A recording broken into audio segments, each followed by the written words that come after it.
All right, so this reading is going to come from Job chapter 32. Um, it's about Elihu. I believe that's his name. Forgive me if I butcher these names. But Elihu um, is basically contradicting Job's friends and also Job. Elihu is one of Job's friends, the youngest of his friends that is present during Job's test, right? And his test from God. And in this test, Job is Job and his friends are basically trying to figure out, like Job is trying to figure out, why is this happening to him? In the beginning he wasn't, but his friends, let's say his friends kind of initiated it. His Job's older friends were trying to figure out what Job has done to against God for all these tragic events to happen to him, right? And Job is letting his friends know, like, basically, in today's terminology, he's like, man, I don't know, like, I haven't done anything, to his knowledge, like, to his knowledge, he hasn't done anything that he could see, God punishing him, right?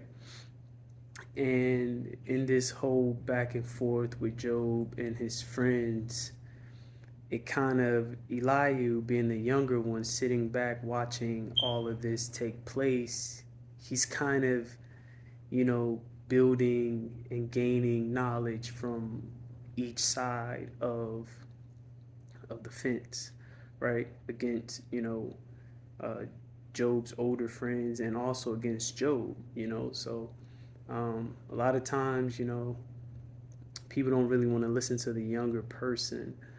Um, and that's understandable because what Elihu is about to say, it makes sense. Wisdom comes from older people, comes with age and understanding as well, right? But what Elihu also, acknowledges that if God deems you worthy of, knowledge and wisdom, you will have knowledge and wisdom no matter age or, maturity, right? Um, so that's another thing, Elihu kind of, um, some of his opening statements, just to grab the attention of these guys, these older men, and I'm kind of giving like a rundown as I read it because this is just going to be like a reading and just explaining before the reading, right? That in this whole thing, even though Job, we read the book of Job like Job was a good man and everything like that, which he was, right? But no, in live action, Job didn't know this was a test, right? And even though it was a test, in a sense, in Job kind of defending himself, it kind of painted a bad picture towards Job, which Elihu is about to point out. And in a sense, it's like, man, that kind of makes sense, right? So, and I only bring that up because, again, it just, goes to show that there's no one perfect, right? Even if you think you're perfect, you're not, because when we're all put to the test, yes, we can make it through if we keep our faith and trust in God. But at the same time, it's like we all are gonna stumble. We're all gonna fall short. No matter who the person is, no matter how great the person is, right? Um, but the whole point of this, I just want to get that out too. But the whole point of this is just showing that at the end of the day, what Elihu is pointing out as well, um, is that God runs the show, right? Those that belong to God he can do with whatever, right? And I know, seeing that it's a little cringy for people, but, and maybe as Christians as well. But it's kind of true, right? It's like if you have parents, your parents can discipline you however they feel, right? In a sense. But of course, you know that in the discipline is out of love, right? But even within that love, anger. Now, again, God is different from your parents. Just using the parents as just a cliffhanger, but God is greater than that. He can do far more. And, who can punish God, right? So, with that understanding, this reading is just, for those that may, ponder on the whys when they go through the tests that they go through, or trying to understand, why me type things, why is this happening, as you go in depth with the whys, and I think Elihu, um, not saying that Elihu got the right answer of why Job was going through what he was going through, but Elihu's perspective on the whole situation was a greater perspective than Job and the other his other friends. So for me, it's like, okay, let's just read this, go through this, and and see. Hold up, just got a text message. I'm so sorry.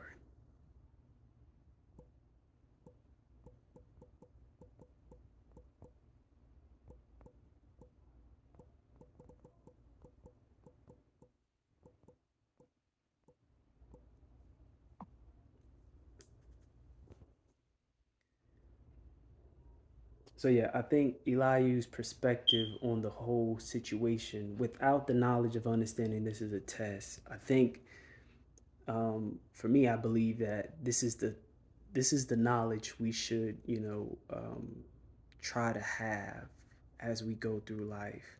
And again, this is Old Testament reading. God doesn't certain things that we're going to read is during Old Testament times, but at the same time, God is still God, right? Certain things we read, it doesn't work like that no more. God speaks through to us through His written word. Through the New Testament, right? He does things different now. I point that out because we're going to read some things that Elihu is going to acknowledge how God worked during the Old Testament, but in the New Testament we have the New Testament as God speaks to us and all that good stuff. But at the end, nevertheless,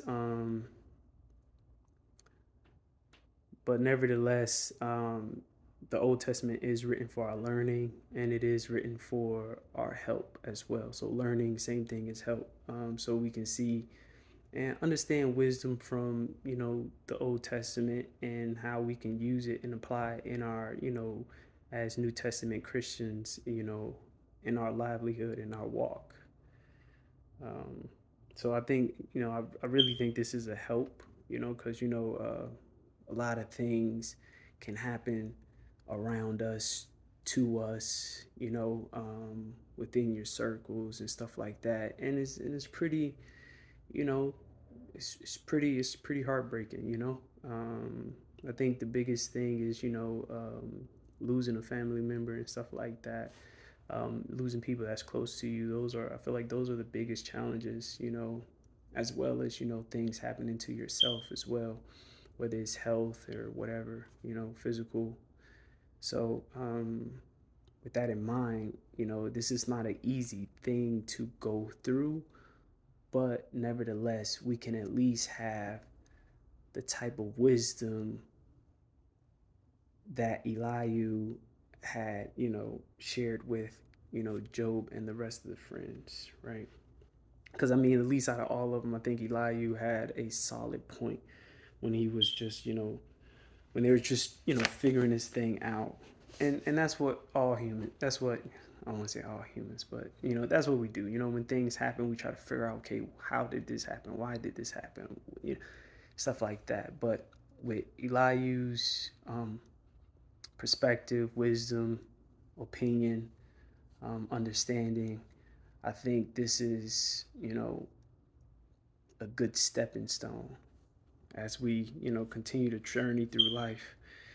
Because they, what they say, the more you continue to live, the more you witness, the more you endure, the more the more things you go through, and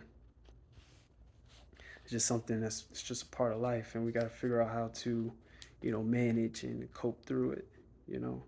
But definitely with the love and help of others, but more so, um, I think the first step, the first foundation of getting through a lot of things is having understanding and wisdom, the right understanding and the right wisdom. And Elihu, he kind of laid down a pretty solid foundation that I think is pretty helpful. But as you continue to read, then God, comes into the play, and He speaks on His business. But definitely read that as well, because that is humbling and also, fearful at the same time. So we just gotta be mindful of these things. All right. So as it reads, okay, verse starting at chapter 32 in the book of Job, it says, "So these three men ceased understanding Job, because he was righteous in his own eyes." Now, again, this is Elihu's perspective of the whole situation, so let's kind of keep that in mind as well. I chime in here and there, but the whole thing is just trying to read it and keep perspective of the outlook of Elihu and the whole thing. Then the wrath of Elihu, the son of Barashel, the Buzite of the family of Ram, was aroused against Job. His wrath was aroused because he justified himself rather than God. Job justified himself rather than God. Also against his three friends, his wrath was aroused because they had found no answer and yet had condemned Job.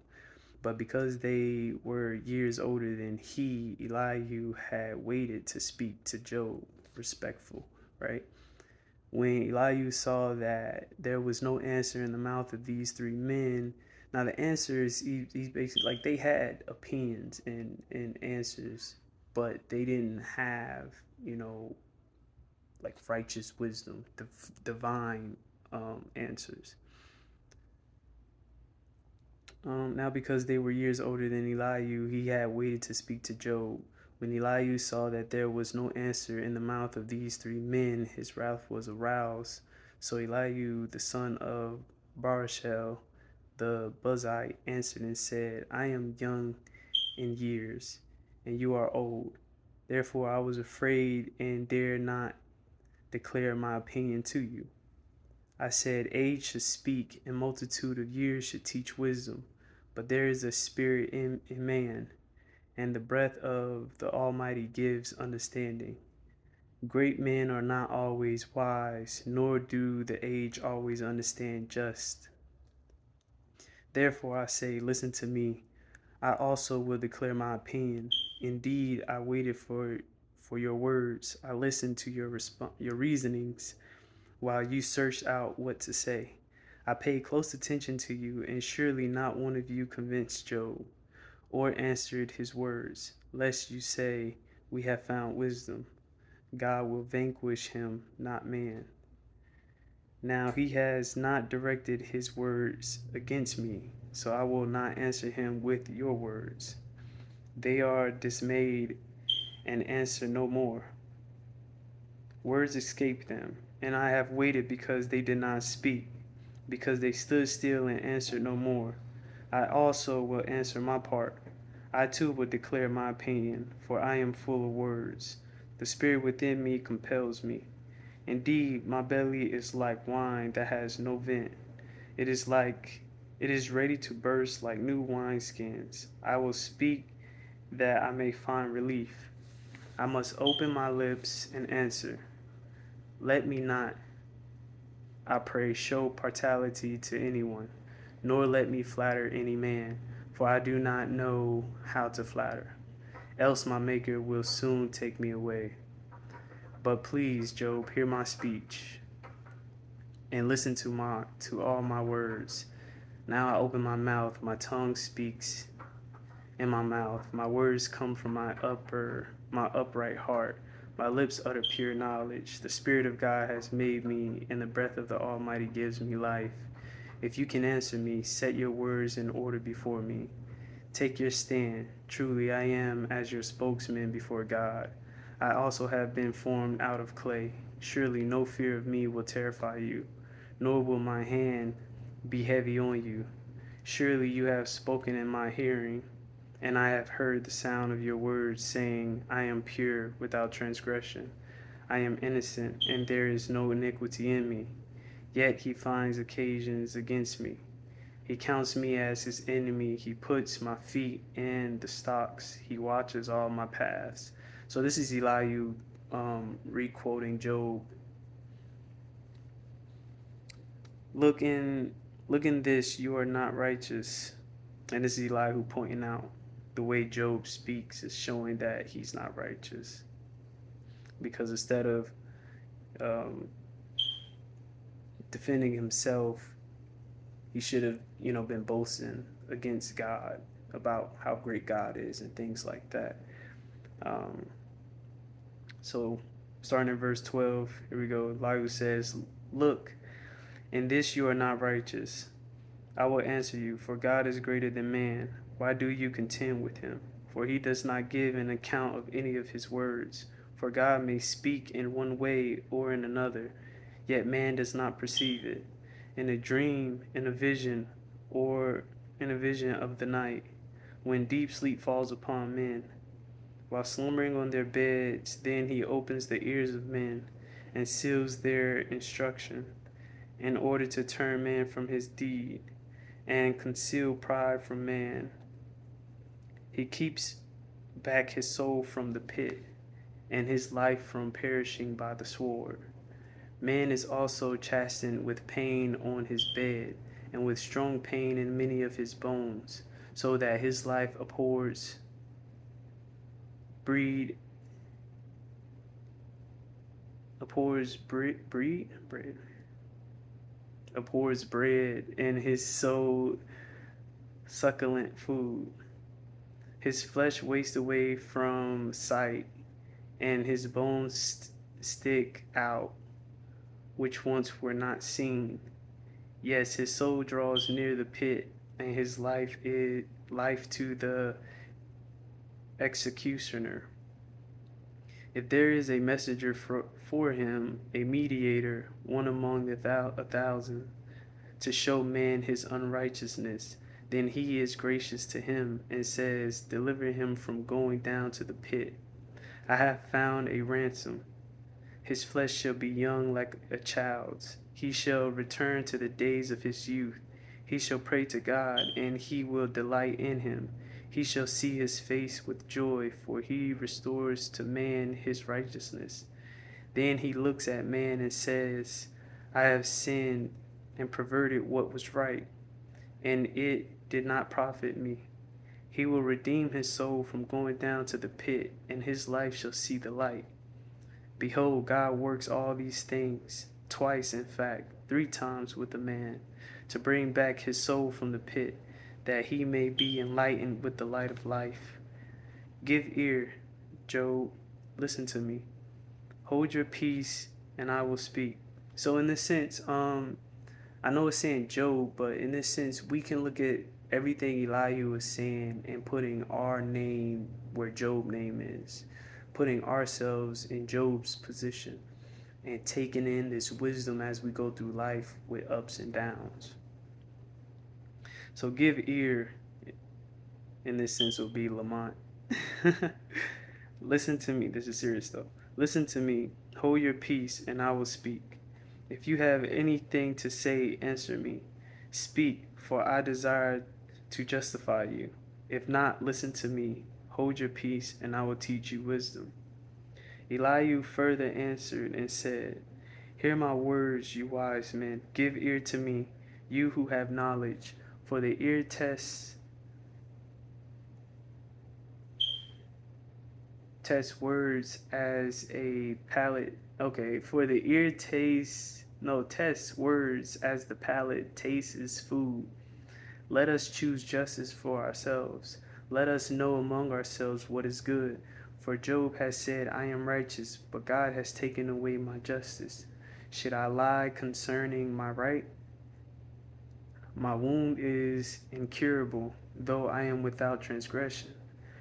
What man is like Job, who drinks scorn like water, who goes in company with the workers of iniquity, and walks with wicked men? For he has said, it profits a man nothing that he should delight in God. Therefore listen to me, you men of understanding. Far be it from God to do wickedness, and from the Almighty to commit iniquity. For he repays man according to his work, and makes man to find a reward according to his way. Surely God will never do wickedly, nor will the Almighty pervert justice. Who gives him charge over the earth, or who appointed him over the whole world? If he should set his heart on it, if he should gather to himself his spirit and his breath, all flesh would perish together, and man would return to dust. If you have understanding, hear this. Listen to the sound of my words. Should one who hates justice govern? Will you condemn him who is most just? Is it fitting to say to a king, you are worthless, and to nobles, you are wicked? Yet he is not partial to princes, nor does he regard the rich more than the poor, for they are all the works of his hands. In a moment to in a moment they die, in the middle of the night the people are shaken and pass away. The mighty are taken away without a hand, for his eyes are on the way of man, on the ways of man, and he sees all his steps. There is no darkness nor shadow of death where the works of iniquity may hide themselves. For he need not further consider a man, that he should go before God in judgment. He breaks in pieces he break in pieces mighty men without inquiry, and set others in their place. Therefore he knows their works. He overthrows them in the night, and they are crushed. He strikes them as wicked men in the open sight of others, because they turn back from him and would not consider any of his ways, so that they caused the cry of the poor to come to him. For he hears the cry of the afflicted. When he gives quietness, who then can make trouble? And when he hides his face, who then can see him? Whether it is against the nation or a man alone, that the hypocrite should not reign, lest the people be ensnared. For has anyone said to God, I have borne chastising, I will offend no more. Teach me what I do not see. If I have done iniquity, I will do no more. Should he repay it according to your terms, just because you disavowed it? You must choose, and not I. Therefore speak what you know. Man of understanding, say to me, wise men who listen to me. Job speaks without knowledge. His words are without wisdom. Oh, that Job were tried to the utmost, because his answers are like those of wicked men. For he adds rebellion to his sin. He claps his hands among us and multiplies his words against God. Moreover, Elihu answered and said, do you think this is right? Do you say, my righteousness is more than God's? For you say, what advantage will it be to you? What profit shall I have more than if I had sinned? I will answer you and your companions with you. Look to the heavens and see, and behold the clouds. They are higher than you. If you sin, what do you accomplish against him? Or if your transgressions are multiplied, what do you do to him? If you are righteous, what do you give him? Or what does he receive from your hand? Your wickedness afflicts a man such as you, and your righteousness a son of man. Because of the multitude of oppressions, they cry out. They cry out for help because of the arm of the mighty. But no one says, where is God, my maker? Who gives songs to the night in the night? Who teaches us more than the beasts of the earth, and makes us wiser than the birds of heaven? There they cry out, but he does not answer, because of the pride of evil men. Surely God will not listen to empty talk, nor will the Almighty regard it, although you say you do not see him. Yet justice is before him, and you must wait for him. And now, because he has not punished in his anger, nor taken much notice of folly, therefore Job opens his mouth in vain. He multiplies words without knowledge. Elihu also proceeded and said, bear with me a little, and I will show you that there are yet words to speak on God's behalf. I will fetch my knowledge from afar. I will ascribe righteousness to my Maker. For truly my words are not false. One who is perfect in knowledge is with you. Behold, God is mighty, but despise no one. He is mighty in strength of understanding. He does not preserve the life of the wicked, but gives justice to the oppressed. He does not withdraw his eyes from righteous, but they are on the throne with kings. For he has seated them forever, and they are exalted. And if they are bound in fetters, chains, held in the cords of affliction, then he tells them their work and their transgressions, that they have acted defiantly, proudly, basically, proudly. He also opens their ears to instruction and commands that they turn from iniquity. If they obey and serve him, they shall spend their days in prosperity and their years in pleasures. But if they do not obey, they shall perish by the sword, and they shall die without knowledge. But the hypocrites in heart store up wrath. They do not cry for help when he binds them. They die in youth, and their life ends among the perverted person. He delivers the poor in their affliction, and opens their ears in oppression. Indeed, he would have brought you out of dire distress into a broad place where there is no restraint, and what is set on your table would be full of richness. But you are full with the judgment due the wicked. Judgment and justice take hold of you, because there is wrath. Beware lest he take you away with one blow, for a large ransom would not help you avoid it. Will your riches or all your mighty forces keep you from distress? Do not desire the night when people are cut off in their place. Take heed, do not turn to iniquity, for you have chosen this rather than affliction. Behold, God is exalted by his power, who teaches like him. Who has assigned him his way, or who has said, you have done wrong? Remember to magnify his work, of which men have sung. Everyone has seen it. Man looks on it from afar. Behold, God is great, and we do not know him, nor can the number of his years be discovered. For he draws up drops of water, which distill as rain from the mist, which the clouds drop down and pour abundantly on man. Indeed, can anyone understand the spreading of clouds, the thunder of his canopy? Look, he scatters his light upon it, and covers the depths of the sea. For by these his judges, for by these he judges the peoples. He gives food in abundance. He covers his hand with lightning, and commands it to strike. His thunder declares it, the cattle also, concerning the, the rising storm. At this also my heart trembles and leaps from its place.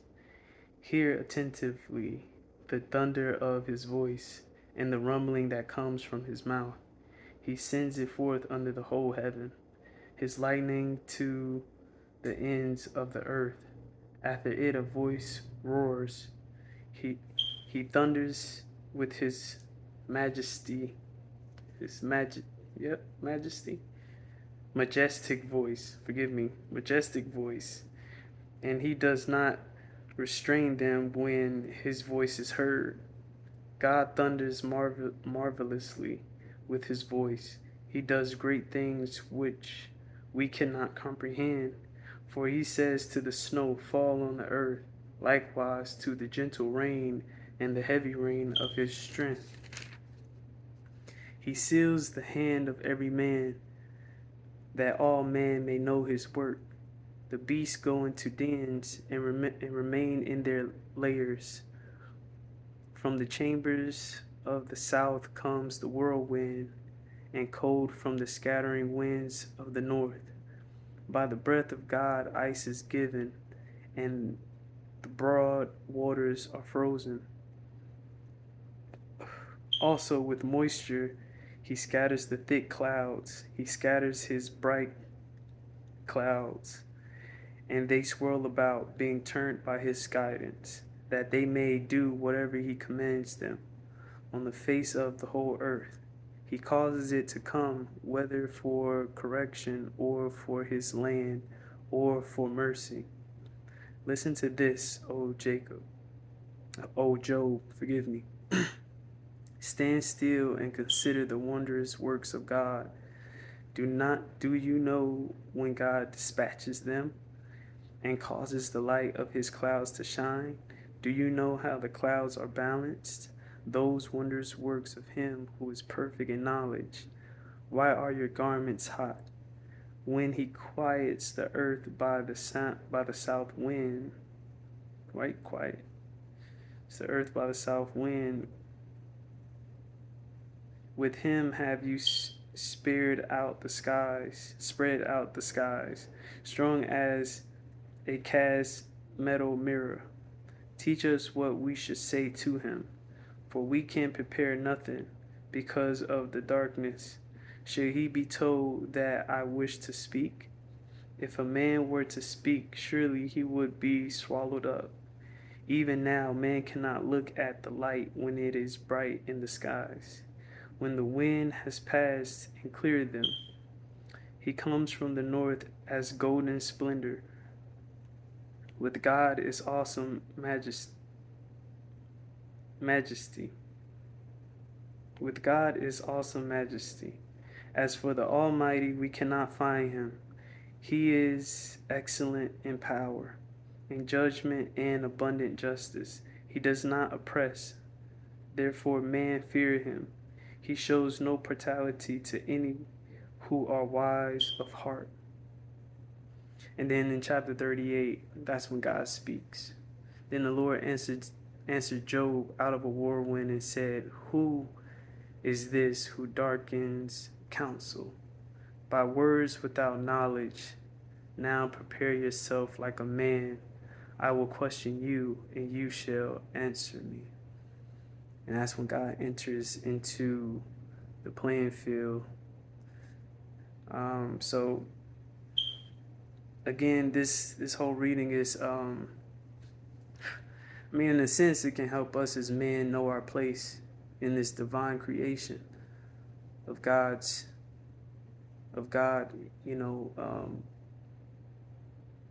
words, you know. But I think the whole thing of me reading this is to help us to understand, to have a better understanding with going through life with the ups and downs and everything that comes with it. To understand God and understand our place in the whole thing. and but not from a degrading standpoint, because you have to understand God is love, and um, what God has for us is not meant. It wasn't meant to break us, as you know in Jeremiah, right? The things that God has for us um, is not meant to destroy us, but meant to give us a better life, to better us, right? Um, you know, I don't know. It's kind of crazy because as I was at work, and I'm just working, and this chapter of Elihu, kind of resurfaced in my mind, and I was like, man, that's pretty good. That's a good reading, a good Bible talking, a good lesson. A good topic of things we as Christians should have in our forefront, in as we go through life, with the ups and downs, the trials and triumphs and failures, um, losses and stuff like that. That to kind of have to kind of have the wisdom that Elihu had, in explaining in understanding Job's situation. Because at the end of the day, no one knows why things happen the way they happen. We just know they happen, right? And in the midst of these things happening, to have the knowledge and understanding like Elihu, and still give God praise and honor, you know. Um, I know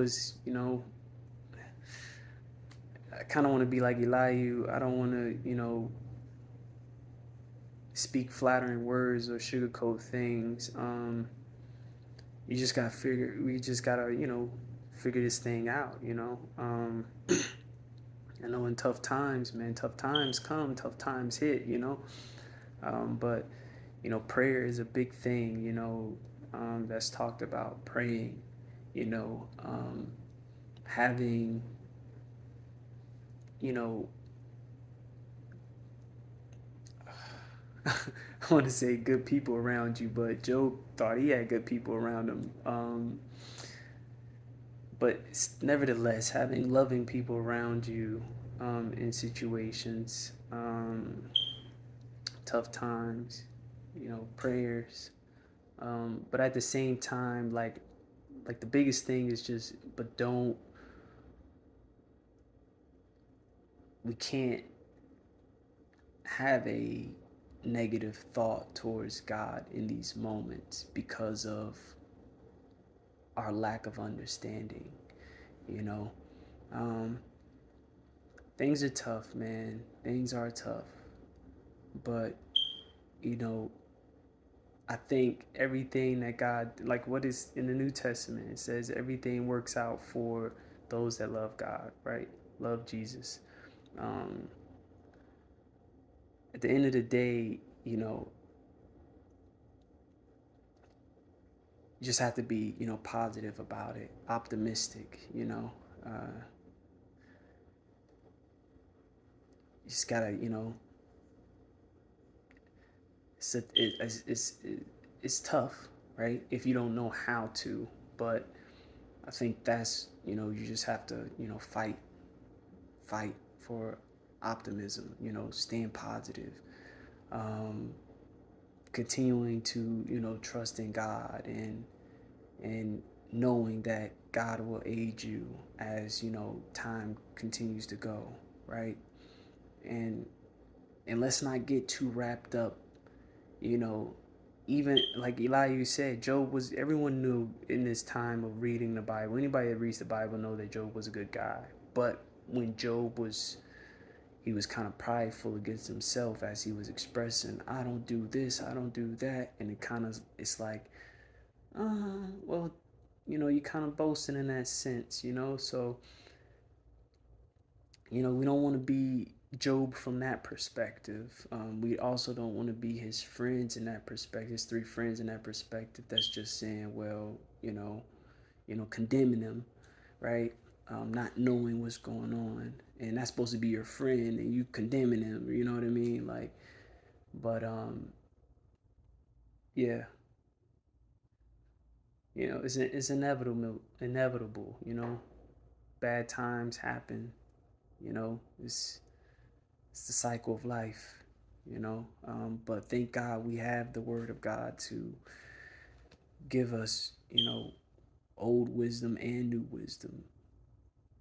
And I say old wisdom, Old Testament, teachings, and then new wisdom, New Testament teachings, and to try to make it through, and to power through with it, with like-minded people that's not going to, you know, pour gasoline on the flames, but, you know, edify you and in the right in a right and divine way, that doesn't go against God, but continues to elevate God even in, bad situations. I don't know how that looks. I can't paint that picture of how that, is played out. Um, I think everything in this life, you have to work for it. You have to fight for it. You have to, and fight not in a negative sense, but to just overcome a lot of things, man. It's work. It's work. Um, it's work, and it's best to band with those that are willing to do the work as well, to elevate it from a in a positive direction. Um, and at the same time, just know, man, you know, this is God's world, man. He created this through His words, and you gotta have that respect right there. You know, um, you gotta have that respect, and you're gonna have a lot of people, like he said, those that are, they I forget what he's called those people. That just harbors anger within them, that they won't cry out for, help, knowing that God is loving to give them a way out. Yeah, you're just gonna have, folks like that. And I think the number one thing is you don't want to, you know develop that type of mindset, because destruction is right behind. Pride cometh before the fall. Um, so definitely not that. But yeah, these words, man, just take them in. We gotta take them in. We gotta remember these things. Hard times does happen, and it falls upon each and every one. No one is exempt from hard times. You know, and just hopefully that we can deal with it. Together. As believers in Jesus Christ, being the Son of God, the Savior, knowing that He's loving, He's first loving, He's first merciful, He's first helpful, He's first forgiving. God walks in the Spirit before anything. So we just got to remember that, and to put forth the same action, with and for one another. Um, yeah, I don't want to rant too far and go over the point. But yeah, Elihu had the right understanding, in this situation, and let's try to have the same mindset as Elihu as we go through life, ups and downs and all that. So that's all I have. That was a lot of reading. Definitely you can reread that. Definitely will help, stuff like that and everything. But may we continue to stay, faithful upon this journey into the end. Positive, and and continue to walk in the Spirit in all things. In Jesus' name, man. Y'all have a blessed and successful journey, right? Yeah. Stay blessed.